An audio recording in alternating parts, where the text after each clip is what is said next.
To understand what authority delegates had at the 1787 convention, we must first understand what a convention is and its broad powers. A convention is not a legislature. A legislature is a body comprised of lawmakers who operate within the boundaries of established government, as defined by their constitution. A legislature can only operate within the confines defined by that authority. A convention, on the other hand, is different. It is an assembly of delegates operating with sovereign power. Sovereignty is defined as dominant power or supreme authority. Delegates thus operate as sovereign representatives of the people, with unlimited and unrestrained power to alter, abolish, or establish government. This is the self-evident and transcendent right of the people they represent. While lawmakers make laws under government, delegates make or alter governments. We exercised this right in 1776, when we declared independence from British rule. We also exercised this right in 1787 to establish a new government by an assembly of delegates, meeting as a convention.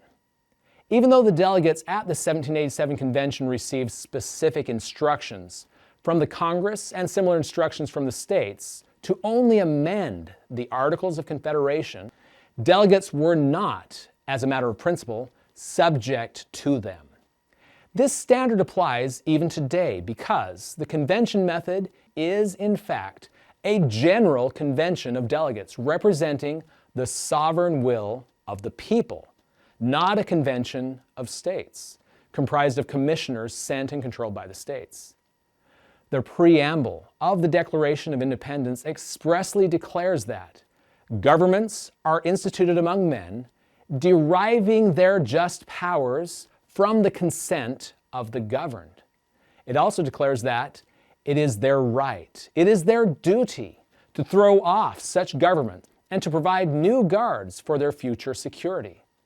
Further, toward the end, appealing to the supreme judge of the world, do in the name and by the authority of the good people of these colonies, solemnly publish and declare that these united colonies are, and of right ought to be, free and independent states.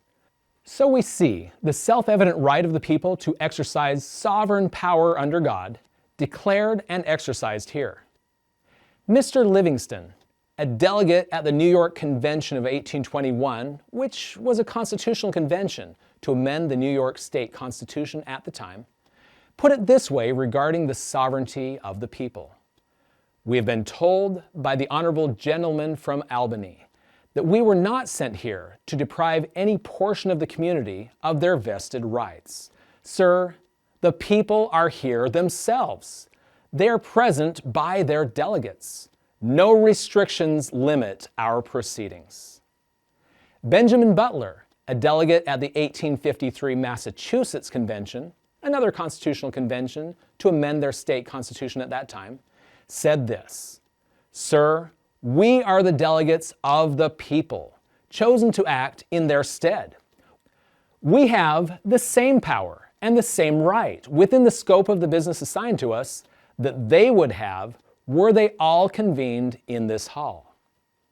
It was James Madison, a delegate at the Federal Convention of 1787, who in Federalist 40 invoked this transcendent and precious right of the people to abolish or alter their governments as to them shall seem most likely to affect their safety and happiness, as justification for creating a new government. So we see that the authority went beyond legislative and was instead based on a higher authority, sovereignty. Not only did the delegates act then upon this foundation to create an entirely new government, delegates can still do so today at an Article 5 convention. Learn more about Article 5 and the amendment process by visiting jbs.org.